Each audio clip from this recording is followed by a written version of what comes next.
तो आज हम लोग डिस्कस करेंगे कार्टिलेज के स्ट्रक्चर के बारे में। तो पहले कि कार्टिलेज हमारे पास एक सॉफ्ट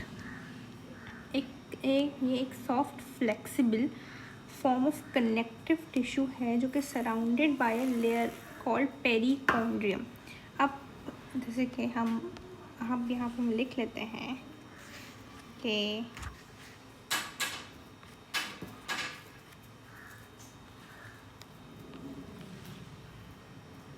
यहाँ पर हम लिख लेते हैं कि कार्टिलेज क्या है। बेसिकली हमारे पास एक कार्टिलेज, हमारे पास कौन सा टिश्यू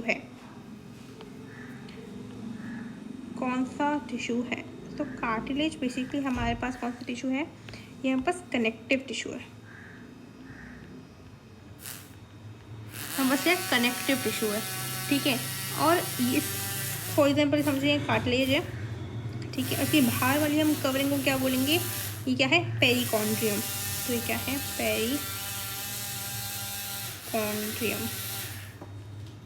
पेरिकॉन्ड्रियम क्या है, बेसिकली बाहर वाली कवरिंग है कार्टिलेज की, जो कि प्रेजेंट है ह्यूमन स्केलेटन के अंदर और इसको पूरा as a precursor to bone in developing embryo. इसका मतलब ये होता है कि जब बच्चा मदर की वॉर्म के अंदर होता है तो उसके अंदर बेसिकली उसके अंदर बोन्स नहीं होती, उसके अंदर कार्टिलेज होती है। हमारे जो कार्टिलेज हैं वो कन्वर्ट हो जाते हैं बोन्स के अंदर, जैसे कि उनके अंदर ऑसिफिकेशन या मिनरलाइजेशन हो जाती है इन कार्टिलेज के अंदर, तब वो बोन बन जाते हैं। तो मतलब अर्ली स्टेज पे, मतलब एम्ब्रियोनिक स्टेज पे बेसिकली बच्चे के अंदर बोन्स नहीं बल्कि कार्टिलेज प्रेजेंट होता है। तो इसको बोलते हैं कि हम इसको क्या बोला जाता है कि एज अ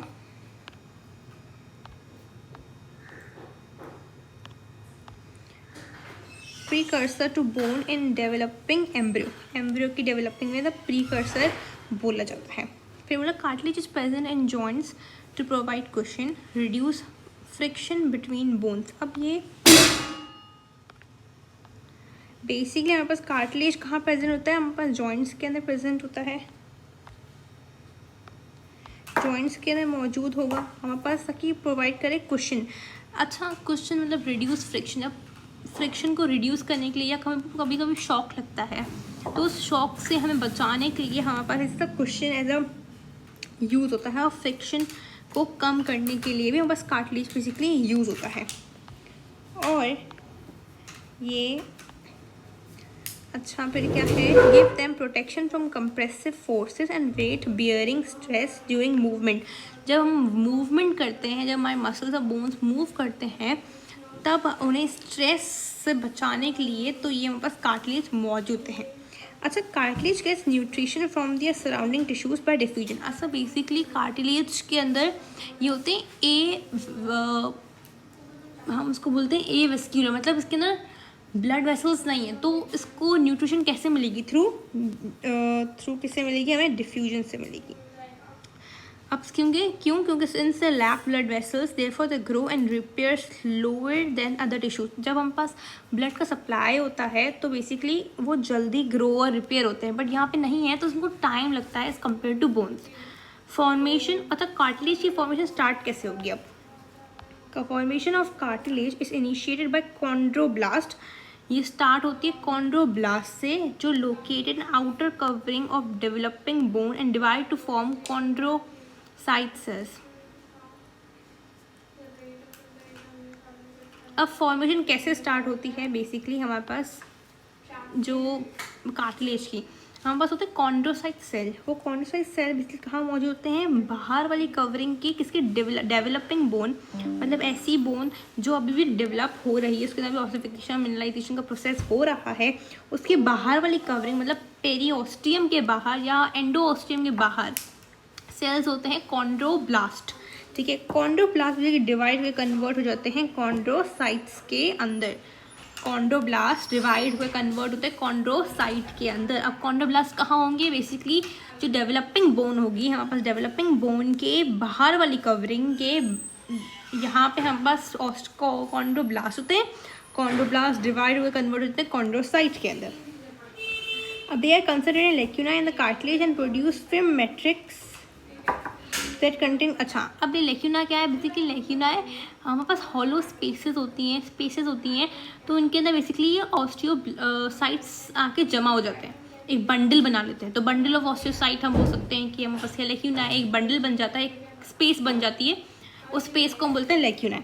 तो अब ये जो सेल्स हैं ये बेसिकली रिलीज़ करेंगे क्या? मैट्रिक्स। ये रिलीज़ करेंगे मैट्रिक्स, जिसके अंदर क्या होगा? कोलाजन प्रोटीन होगा, प्रोटियोग्लाइकिन होगा। ये एक नई चीज़ है प्रोटियोग्लाइकिन। अब ये प्रोटियोग्लाइकिन बेसिकली क्या है? ये बनता है कॉन्ड्रोइटिन सल्फेट एंड प्रोटीन से। क्या है हमारे पास? अब हमारे पास ये कोलाजन, अब हमारे पास ये मैट्रिक्स जो कॉन्ड्रोसाइट्स हैं वो रिलीज़ करेंगे मैट्रिक्स, और वो मैट्रिक्स किस चीज़ का बना हुआ होगा?